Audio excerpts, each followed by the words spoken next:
오늘로써 이제 그동안 여러분이 제가 이렇게 오후 예배 때 선택한 본문을 보면 전부 고린도 바울 이야기예요. 오늘로써 이제 고난은 좀 종결하려고 합니다. 근데 오늘 여러분이 고난에 대한 설교를 두 가지 길을 주님이 예비하셨는데, 여러분이 만약에 이 자리에서 주님의 마음을 품고 돌아가실 결단한다면 분명히 전 그 길이 열릴 줄 믿습니다. 사랑하는 성도 여러분, 우리는 삶 속에서 언제든지 고난의 시간이 찾아올 수 있습니다. 제가 지난 시간에 말씀드렸죠. 고난을 비껴가겠다는 생각은 망각입니다. 고난은 다 찾아오게 되어 있습니다. 두 가지밖에 없는 거 혹시 알고 계세요? 고난에는 두 가지밖에 없어요. 뭐냐면 고난 앞에 무릎을 꿇고 고난에게 지는 거랑 고난을 이겨내고 살아가느냐, 두 가지밖에 없어요. 여러분, 제 삶에 그렇습니다. 자, 이 두 가지밖에 없고 이 두 가지로 인해 여러분의 인생이 확연하게 달라질 것입니다. 특별히 주님은 그러면 우리들에게 어떤 사랑과 은혜와 가르침이 있느냐, 여러분이 이 주어진 오늘의 고난을 이겨내고 끝까지 이 땅에서 주님의 마음을 이루어가기를 주님이 원하세요. 그래서 바울은 예수 그리스도를 만나서 복음을 증거하는 사도로 세움 받았습니다. 저 앞에 서 있는 저는 목사로 세움을 받았고, 여러분은 뭐 장로님, 권사님, 안수집사님으로 세움 받았어요. 성도로 세움 받았죠. 동일해요. 자, 바울이 만난 예수 그리스도가 유일한 길이에요. 저희도 동일하겠죠? 그분만이 진리입니다. 맞나요? 예수님만이 생명이에요. 맞아요? 그래서 바울은 곳곳에서 하나님은 예수 그리스도를 증거할 때 그곳에서 하나님의 역사가 나타났어요. 교회가 세워지고요, 죄에 빠진 영혼들이 죄를 회개하고 주님 앞에 나오는 일들이 성경에 많이 기록되어 있고, 바울은 그런 일을 감당했습니다.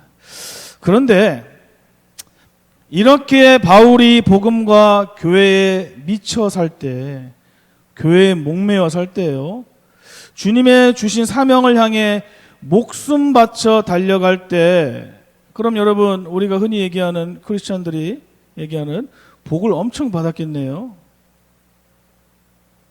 물어보는 거예요.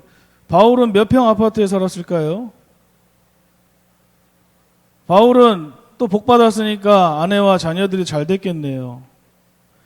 제가 찾아보니까요, 대부분 전에 있던 신학에서는 바울이 독신으로 나와 있어요.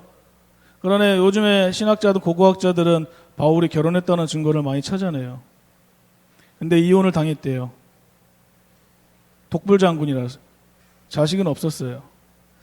교회 일에, 주님의 일에 충성이 뭐예요? 바울한테는 이 충성이란 단어가 굉장히 낮은 거예요. 굉장히 약한 거예요, 바울한테는. 주님을 위해 죽으려고 목맨 사람이고, 또 하나님의 말씀 성경에 기록되어 있고 2000년 넘게 심지어 저희들한테 계속 읽혀지고 있잖아요. 바울의 신학, 바울의 신앙, 바울의 믿음, 뭐 별의별 게 다 나왔어요. 바울의 믿음이 그만큼 본이 되는 거예요. 성경에 기록될 만큼. 근데 바울은요, 우리가 생각하는 그 복, 히브리에서 말하는 그 바라크와 전혀 다른 고난의 길을 걸어갔어요. 때론 이단들로부터 핍박을 받기도 하고, 자신이 목숨 바쳐서 복음을 전했던 너무나 사랑하는 성도들이 이단에 빠져갖고 바울을 아프기도 하고, 죄를 범해서 다투기도 하고, 심지어 자신을 오해하고 공격하는 일까지 일어났어요. 사랑하는 우리 성도 여러분, 바울의 모습을 통해서 우리가 본받아야 할 것이 뭐가 있을까요? 뭐예요?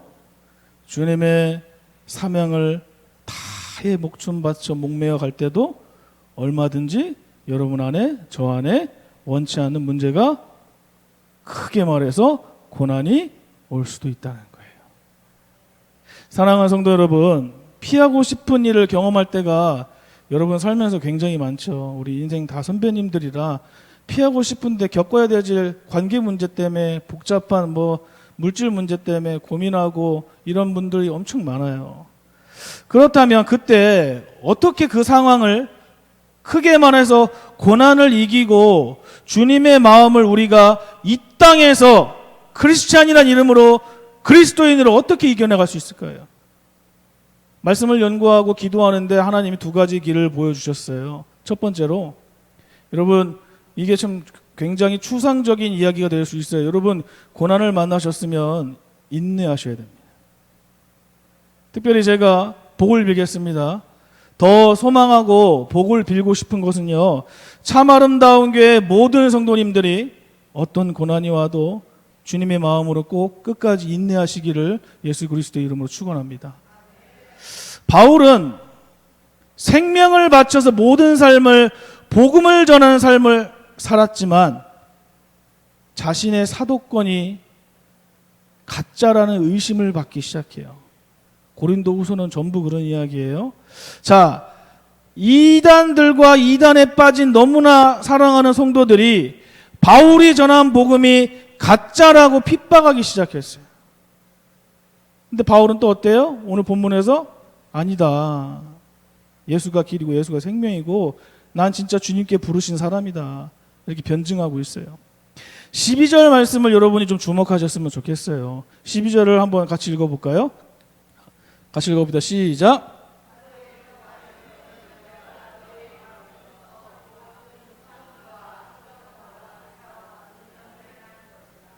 우리가 신앙생활하면서 기사와 능력과 표적과 기사와 이적과 능력과 표적과 어떤 엄청난 일, 여기에만 집중이 돼 있어요. 우리 크리스찬들이. 왜 그런지 모르겠습니다.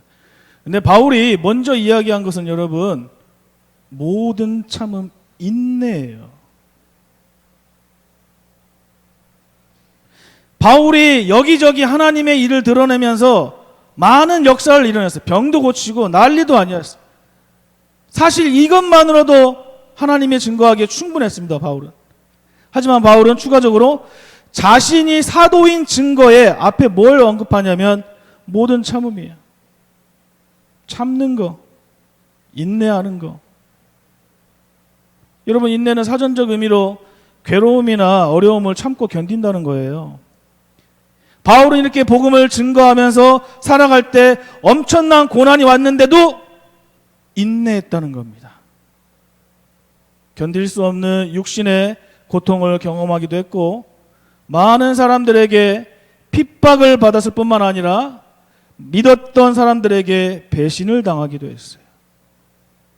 하지만 바울은 끝까지 모든 참음으로 인내했던 거예요. 여러분, 예수님한테 한번 가볼까요? 따라오세요. 예수님은 여러분과 저를 구원하시기 위해 하늘 보좌를 포기하셨어요. 심지어 버리셨다는 게 맞는 것 같아요. 이 땅에 오셨지만 예수님이 많이 누리고 가셨죠? 아니에요. 영광 대신 핍박과 조롱을 받으셨어요. 하나님의 뜻을 이루기 위해 걸어가신 그 길은 우리가 그동안 생각했던, 우리가 가고 싶은 꽃길이 아니었던 거예요. 십자가의 길이에요. 할 수만 있다면 피해가고 싶은 그 길, 주님은 묵묵히 인내하면서 가셨어요. 그렇다면 예수님은 이렇게 물을 수가 있겠습니다. 고통을 못 느껴서 성인이니까, 뭐 신의 아들이니까, 신이니까. 아니에요, 여러분. 사복음서 잘 보시면 주님은 누구보다 아파하셨어요. 너무 힘들어하셨고 너무 고통스러워하셨어요. 근데 그냥 인내하신 거예요. 참고 견뎌내신 거예요. 그리고 마침내 십자가 사건을 통해서 피와 물을 다 쏟으셨어요. 그래서 우리의 모든 죄를 다 사하여 주심으로 하나님이 주신 사명을 인내하며 이루어 나갔습니다. 주님의 사명을 다할 때까지 끝까지 인내하는 것을 우리에게 몸소 보여주시는 거예요. 그 가르침이 나를 믿는 사랑하는 자녀들아, 너희들이 고난이 올 것이다. 인내해라. 이거예요. 사랑하는 성도 여러분, 우리 주님이 주신 사명에 따라 살아갈 때 때때로 여러분 고난 앞에 여러분 마음이 무너질 때가 한두 번이 아니죠. 갑작스러운 질병에 당황스럽기도 해요. 못 고친대요, 병원에서. 죽어야 된대요. 너무 앞이 캄캄합니다. 그 말을 들으면. 교회 안에서, 교회 밖에서 좋았던 관계가 깨어져서 가슴이 찢어지는 경우도 있어요. 그게 일터가 될 수가 있고 가정과 교회가 될 수 있어요. 그렇다고 해서 우리가 가야 할 십자가의 길을 멈춰야 될까요? 인내하셔야 돼요. 포기하고 싶은 마음은 굉장히 굴뚝 같을 거예요. 저 같아도 포기하고 싶을 것 같아요. 그런 일이 닥치면.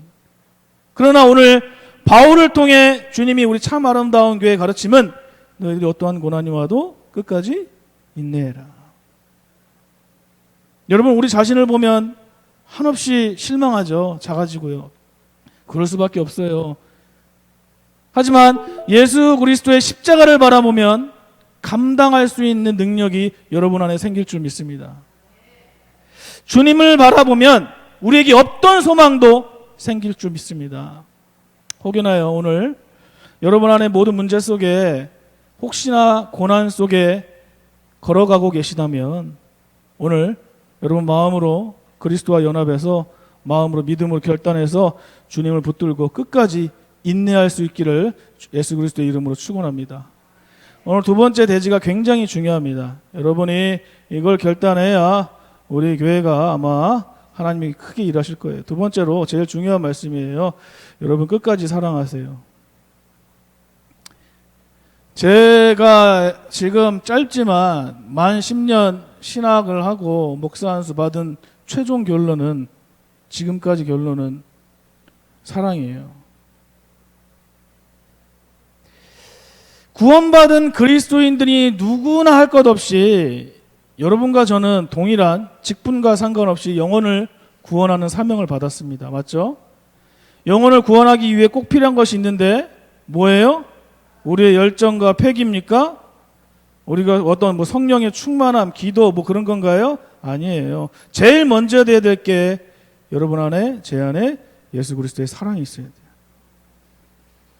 예수님 사랑은 조건이 하나도 없어요. 자신을 내어주는 사랑이에요. 단어 표현이 안 돼서 원고에 이렇게 끝없는 사랑이라고 참 유치하게 적어봤어요. 근데 표현이 안 되라. 주님은 자신과 교회를 핍박하던 바울을 만나 주셨어요. 저도 만나 주셨어요. 바울처럼 구원해 주셨어요. 제가 신대원에 2학년 때인가요? 한 학기 하고 방학 동안에 VMS 한번 올려줄래? 다음 거? 오케이. 방학 활동할 때 봉사활동을 했어요. VMS라고 지금 탑사거리를 안 하고 동부사거리라고 한다고 하네요. 거기에 보면 여기 센터가 하나 있어요. 봉사활동을 해서 제출을 해야 되는데 거기를 누가 소개시켜줘서 요양병원 봉사활동을 갔습니다. 나름 그 당시 제가 박용복 장로님을 모시고 섬겼던 경험이 계속 있었기 때문에 제가 어떻게 연로하신 분과 노인분들 섬기는 일에는 어렵지 않은 일이었어요. 사실은 솔직하게. 하필 이제 소개받은 것이 원장님이 목사님이셨어요. 근데 제가 신대원 전도사인 걸 모르는 거예요. 얘기하지 않았어요. 전 그런 거 얘기하는 거 좀 부담스럽거든요. 3일째 되던 날이었나요? 봉사활동을 하고 있는데 하루는 목사 원장님이 딱 출근하셨는데 간호사분들이 좀 늦게 오셔요. 출근 안 한 상태로 저는 이제 쓰레바지를 들고 이리저리 청소하겠는데 안내 데스크의 앞에 80대 남자분이 얼굴 막 깊이 파여갖고 큰 소리로 막 들어오시는 거예요. 엄지손가락을 막 쥐고 막 치료 좀 해달라고, 약속이 있어서 매우 바쁘다고 빨리 상처 치료해달라고 난리도 아니었어요. 얼마나 시끄럽던지. 그래서 병원 원장님이 일단은 아직 간호사들 오려면 좀 시간이 있으니까 좀 앉아서 기다려라 했더니 난리도 아닌 거예요. 그래서 제가 또 주님의 마음 품었잖아요. 그래서 제가 물어봤어요. 제가 해드리려고요. 보니까 후시딘 정도 바르면 될 것 같더라고요. 그래서 제가 이런저런 얘기를 물어봤습니다. 할아버지 급한 약속 있으세요? 했더니 그 할아버지가 저한테 아니 그게 아니고 요양원에 있는 마누라랑 아침 식사해야 되는데 빨리 바르고 가야 된대요. 이거 자체만 들었을 때는 좀 어처구니가 없었거든요. 약 하나 바르고 갔는데 이렇게 난리를 피나. 요양병 여러분이 상상하지 못할 정도로 소리를 질렀어요. 제가 다시 물었어요. 어르신께서 약속하신 조금이라도 늦으면 할머니가 뭐라고 하나 봐요? 그랬더니 그 할아버지가 저에게 뜻밖의 대답을 해요. 아니, 아내는 알츠하이머 맞아요? 치매. 남편인 나를 전혀 알아보지 못한 지 7년째 돼. 이렇게 얘기해요. 제가 너무 깜짝 놀라서 다시 한번 물었어요. 아니, 할머니께서 할아버지를 알아보지도 못하는데 매일 아침마다 그 정해진 시간에 요양원에 가서 할머니랑 아침 식사를 같이 하세요? 이 말을 마치고 할아버지가 제 손을 잡으셨어요. 그때 얼굴을 잊지 못해요. 굉장히 온화한 미소로 아내는, 지금 할머니는 남편인 나를 알아보지 못하지만 나는 아직 할머니 알아봐. 노인분에게 후시딘 한번 발라드리고, 그 뭐예요? 그거 손에 하는 거, 애들 끼는 거 다칠 때. 그리고 병원 뒤를 쩌벅쩌벅 노인이 들어가는데 왜 이렇게 제 마음이 짠하고 눈물이 나던가요? 아마 제가 그때서부터였던 것 같아요. 그 노인분의 모습을 통해서 제가 신학을 하고 교회 지도자로 공부를 하고 있는데 주님을 만났어요. 아, 이게 사랑인가 하고 이 사랑의 참된 모습을 좀 깨달을 수 있었어요. 아내가 알아보지도 못하고 알아주지도 못하고 생각하지도 못하는데 남편은 그거와 상관없이 아내를 위해 사랑을 매일같이 부어주는 거. 노인분 할아버지 모습 속에 전 주님을 발견했어요. 지금 생각해 보면 저를 깨닫게 하시려고 노인분의 몸을 빌려서 만나주신 주님이었다고 저는 고백하고 싶어요. 아, 이게 주님의 사랑이구나. 우리 그리스도인들이 참 부끄러운 이야기가 있습니다. 우리는 어떻게 하면 그렇게 말씀을 능통하게 달달달 외우는데 사랑을 계산하고 상대에게 줄 사랑을 계산하고 내가 당신한테 이만큼 줬는데 당신은 나에게 안 주냐고 성질내고 상대방의 반응을 본 만큼 해준 만큼 사랑하려고 우리가 어떤 사랑을 받았는데 그 사랑을 계산하래. 크리스천들. 여러분 제가 설명 안 해도 여러분 사복음서 수십 번 읽으셔서 아시잖아요. 주님의 사랑은 상대의 어떠함과 상관없이 그냥 내어주고 부어주는 사랑이셨어요. 죄인 중에 괴수라고 했던 바울도 예수님의 이런 맹목적인 부어주는 사랑을 경험했고 그 사랑으로 회심해서 그 사랑을 목숨 걸고 평생을 살았어요. 그럼 바울의 성도들 어떻게 되었을까요? 바울의 성도들 어떻게 되었을까요? 오늘 본문에 그대로 나와요. 바울은 자신보다 고린도에 있는 성도님들, 교인들을, 영혼들을 먼저 생각했어요. 내가 받으려고 하지 않고 내가 대접받으려지 않고 교인들을 먼저 섬기고 대접하는 마음. 오늘 15절에 그대로 나와요. 한번 읽어봅시다. 나오나요? 안 나오네요. 제가 읽어보겠습니다. 내가 너희 영혼을 위하여 크게 기뻐함으로 재물을 사용하고 또 내 자신까지도 내어주리니. 바울은 자신의 유익, 자신의 편함을 구하기보다 먼저 성도님들의, 교인분들의 영혼을 위해 자신의 물질과 시간과 열정을 다 쏟겠다고 고백하는 거예요.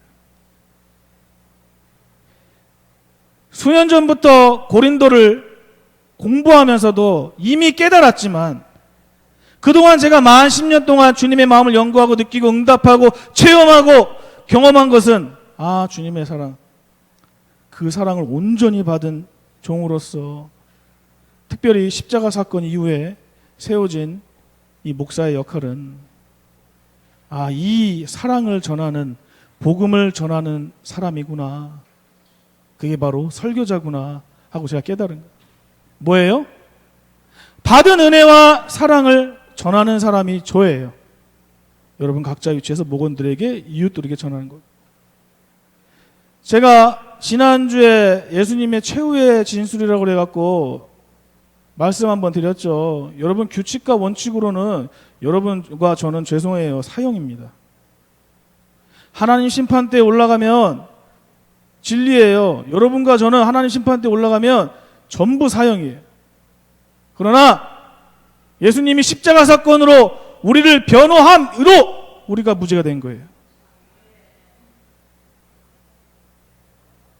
주님께 받은 사랑과 은혜를 전달하는 사람이 바로 저예요. 설교자. 이 말이 뭐예요? 제가 여러분 주님께 은혜와 받은 사랑이 없이 느끼지도 못하고 경험하지도 못하고 배우지도 못하고 알지도 못한 제가 여기서 설교를 하면 저는 강단에 쓰면 안 됩니다. 제가 주님의 마음을 느끼지 못하고 경험하지 못하고 체험하지 못하고 한 주 내내 고민하고 씨름하고 기도하고 이거 하지 않으면 전 여기 쓰면 안 돼요. 그건 여러분을 죽이는 거예요. 예수님의 핏값 주고 사신 여러분들 영혼들을 죽이는 거예요. 저에게 이 설교 패턴을 바꾸게 해주신 아주 귀한 은사 목사님 한 분 계십니다. 근데 지금은 은퇴하셨어요. 근데 너무 유명하신 분이라 제가 PPT 열면 다 알 거예요. 한번 넘겨볼까요? 공주중앙교회 담임 목사님이셨던 전갑재 목사님이 저에게 많은 큰 울림을 줬습니다. 아직도 제가 아마 죽기 전까지 계속 이 마음에 새길 것 같아요. 그 당시 전갑재 목사님이 저에게 이런 말씀을 하셨어요. 목회자는 신이 아니다. 그렇기 때문에 네가 하나님 말씀을 전할 때 하나님 말씀을 잘 요리해서 성도님들에게 떠먹여줘야 된다. 심지어 이런 말씀도 하셨어요. 네가 쓰는 마이크 저 뒤에 있는 어떤 사람까지 다 들리게 음향, 환경, 설교 내용 성도님들이 교회에 와서 잘 하나님 말씀을 잘 드실 수 있게 떠먹여줘야 돼요. 저는 이게 좀 부딪혔어요. 사실은 처음에.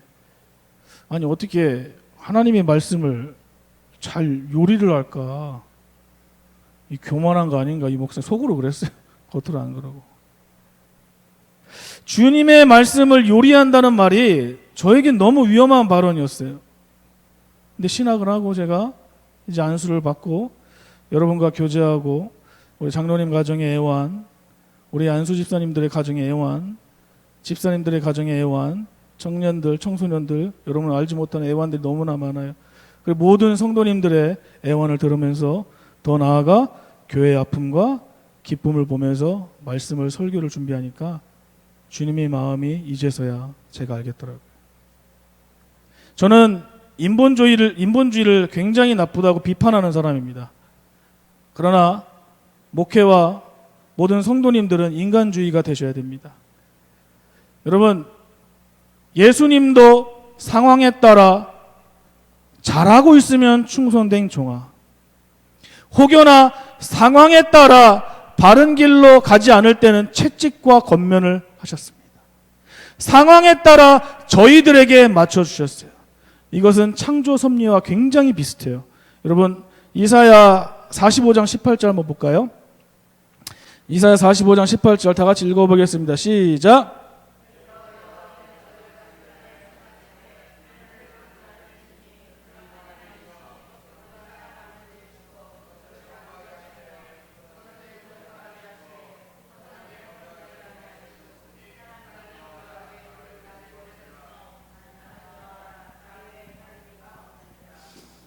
사람이 거주하게 세상을 창조하신 거예요. 사람이 제일 마지막에 창조하신 것은 하나님 마음대로, 하나님 중심대로가 아니라 우리 사람을 위해 6일 동안 풀옵션으로 하나님의 계획으로 전부 준비하시고, 누구를 위해요? 여러분을 위해서요. 여러분을 위해 하나님이 다 준비하신 거예요. 그래서 제 설교의 모토는, 설교는 참 아름다운 교회 상황과 때와 성도님들의 애완을 위해 주님의 마음을 전하는 것이 맞다고 저는 확신합니다. 저한테 이것이 하나님 중심이고요. 이렇게 이것이 저 같은 설교자, 목사의 역할이고 이 땅의 주의종의 역할이고 주님의 사랑과 마음이자 제가 여러분을 주님의 마음으로 품고 사랑한다는 증거이기도 합니다. 사랑하는 성도 여러분, 우리가 이 땅에 살아갈 때 이기적으로 사랑할 때 너무 많죠. 조건적으로 사랑할 때 너무 많습니다. 심지어 소개팅도 그런 것 같아요. 나에게 유익이 되어야 사랑하고 나에게 뭔가 돌아올 만큼 사랑할 때가 굉장히 많아요. 여러분 심심치 않게 여러분 검색하면 대기업 형제 자매들끼리 자기 돈 그렇게 많은데도 몇 푼이라도 더 벌려고 실속 차리느라 얼마나 서로 이간질하면서 핏대이며 싸워요. 그죠? 여러분 대기업이 문제가 아닌 것 같아요. 한 배에서 한 피를 나눈 형제지간끼리 돈으로 자기의 의를 드러내고 내가 이만큼 했으니 인정해달라고 싸우는 것을 저도 많이 목격했고, 여러분 네이버에 검색하면 매일 형제지간끼리 돈 때문에 싸우고 심지어 살인까지. 자, 한 뱃속이라는 가족이라는 공동체 안에도 이 정도인데 주 안에서 만난 우리 공동체, 참 아름다운 공동체 어떨까요? 만약에 저렇게 됐다면 그것은 주님의 마음이 아니에요. 예수님의 마음이 아니에요. 하지만 예수님은 죄로 말미암아 원수된 우리를 아무 조건 없이 사랑하셨어요. 그러나 우리 크리스천들은 너무 조건 있는 믿음, 믿음도 어떻게 그 조건이 많은지 모르겠어요. 조건 있는 사랑, 조건이 있는 헌신, 헌신은 냅두고 조건 있는 봉사, 나에게 돌아올 수 있는 교회를 위해 유익을 취할 수 있는 건 무엇일까? 야, 저는 이게 대놓고 강도하는 것보다 강도짓보다 더 심한 것 같더라고요. 그러나 우리 주님은 우리의 조건을 보시고 적당한 사랑한 것이 아니에요. 사랑을 재고 우리에게 가르치신 사랑은 그게 아닙니다, 여러분. 죄인된 나를 위해 생명을 아끼지 아니하고 모든 걸 다 쏟은 사랑이에요. 주님을 믿고 신앙생활을 하면서 끊임없이 넘어지고 무너지는 저희를 향해 그럼에도 불구하고 끝까지 사랑한다고 지금도 오늘도 이 예배 시간에 여러분 마음속에 이야기하고 계세요. 그 위대한 사랑이 있었기에 우리가 구원을 받을 수 있었고, 여러분도 지금도 그 사랑 때문에, 그 믿음 때문에 살아가고 앉아 있는 거예요. 우리가 자꾸 까먹고 잊어먹고 규칙 지키느라 나와서 그래요. 사랑하는 성도 여러분, 주님은요 오늘도 주님의 크신 사랑 안에 우리 공동체가 그 사랑 안에 거하길 원하세요. 십자가 사랑으로 무너진 우리 공동체, 참 아름다운 교회, 혹여나 가정, 여러분의 모든 일터의 관계를 그 사랑으로 회복하길 원하세요. 여러분의 모든 고통과 아픔을, 무너진 그 심령을 주님의 사랑으로 치유하고 회복되시기 원하시는 게 주님이시라고요. 사랑하는 성도 여러분, 주님이 가르쳐준 사랑은 남이 알아주지 않을지라도 우리가 사랑해야 될 줄 믿습니다. 왜일까요? 왜 그렇게 사랑해야 되죠? 너무나 잘 알죠. 주님께서 우리를 그렇게 사랑하셨고 그렇게 가르치셨고 본이 되셨어요. 사랑하는 성도 여러분, 요한복음 13장 34절 말씀을 여러분에게 저도 우리 교회에게 적용을 시키고 싶어요. 제가 읽어볼게요. 나왔나요 혹시? 제가 읽어보겠습니다. 내가 너희를 사랑한 것 같이 너희도 서로 사랑하라. 여러분, 심지어 이거 새 계명입니다. 이거 사람들 잘 모르더라고요. 서로를 사랑하라를 굉장히 주목하셔야 돼요. 우리 공동체는. 주님은 사랑하긴 하는데 너희들이 서로 사랑하라. 서로 사랑하면 잘 들어주세요. 서로 주님이 사랑하는 말은 상대방이 원하는 걸 해주셔야 돼요. 상대가 묻지도 않고 이 정도 하면 좋아하겠지가 아니에요. 상대가 무엇을 좋아하는지, 우리 장로님이 무엇을 좋아하는지, 우리 변병균 안수 집사님이 무엇을 좋아하는지, 김영자 권사님이 무엇을 좋아하는지 물어보는 게 사랑이에요. 다는 못해줘도 하려고 흉내내는 게 사랑이에요. 대부분 우리 한국에 있는, 모든 전 세계에 있는 남자들이 다 그럴 것 같아요. 돈 벌어도 준 게 사랑이고, 내가 너를 위해서 평생을 위해서 아이들, 아내와 뒷바라지, 난 이게 사랑이야. 맞아요. 맞긴 맞아요. 근데 앞서 얘기한 것처럼 먼저인 게 있어요. 꼭 상대에게 그 사랑의 언어를 물어보는 습관을 오늘 먼저 가지셔야 돼요.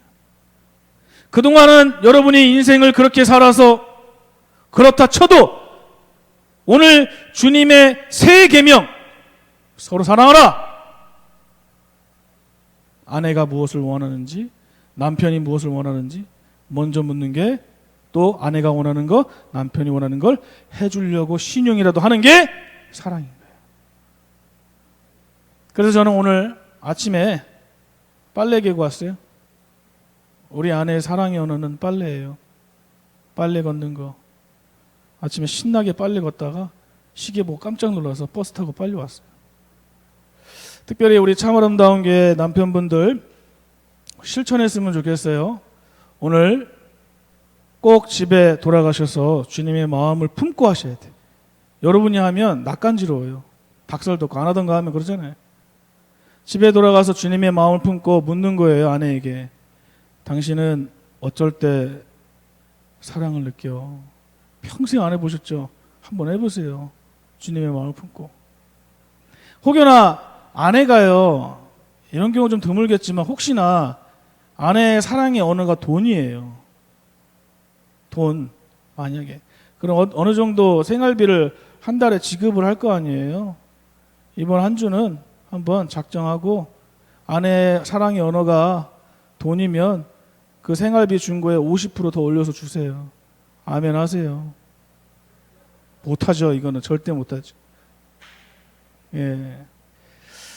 그게 어떤 집에서는 아내가 남편이 환경 정리해 주는 걸 참 좋아해요. 그럼 결단하셔서 여러분 빨래든 청소든 하세요. 아내에게 물어보고 한번 해보세요. 가오 떨어진다 하지 마시고. 자, 아내도 똑같습니다. 남편의 사랑의 언어를 물어보세요. 애정 표현이면 없던 애교도 꺼내서 한번 해보세요. 근데 주님의 마음을 품고 해야 돼요. 맨정신은 못하니까. 그렇다고 우리가 술을 먹을 수는 없잖아요. 만약에 남편의 사랑의 언어가 된장찌개면 삼시세끼 된장찌개만 끓여주세요. 입에 물려서 도저히 다음부터 끓이지 말라 할 때까지 끓여주세요. 사랑하는 우리 참 아름다운 교회 성도님들, 제가 진리를 선포하겠습니다. 우리가 서로 사랑하지 않으면 하나님은 절대 역사하지 않아요. 그것은 이단이랑 똑같습니다. 우리가 서로 사랑할 때 주님이 함께 하세요. 우리가 서로 사랑할 때 우리를 분열하고 싶은 마귀의 분열의 영이 떠나갑니다. 우리가 서로 사랑할 때 예수 그리스도를 이 자리에서 목격하고 경험하게 될 것입니다. 우리가 서로 사랑할 때 우리 교회가 온전한 교회가 될 것이고요. 우리가 서로 사랑할 때 여러분이 경험하지 못한 참 아름다운 교회 제2의 부흥이 시작될 것입니다. 우리가 서로 사랑할 때 우리가 한 곳을 바라보는, 그제서야 우리 공동체가 하나가 될 수 있습니다. 특별히 주님의 사랑만 온전히 의지해서 끝까지 사랑함으로 주님의 주신 사명을 잘 감당할 수 있기를 예수 그리스도의 이름으로 축원합니다. 찬양할까요?